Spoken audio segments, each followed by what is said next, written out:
So as a Balinese family, we have a really unique culture. You know, we live like a big unit of family. So everyone like taking care of each other. Like this place, this is like a family compound. 2 families live inside here.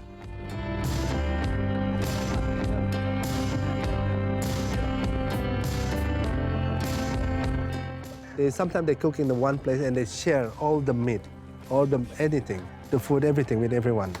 Like the normal kitchen, like they doing cooking the food, boiling water, everything they're doing in that kitchen, you know. Like, I mean, the real kitchen, but in the traditional way, you know. Everything, they do it there, everything, you know.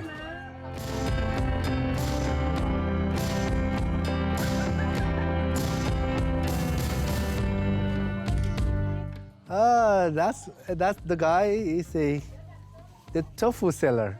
So this guy's selling like a 5,000 per pack, you know. Anyone can offer you food. Even you're a stranger, when you're coming into Balinese house, they can offer you coffee, tea, and food.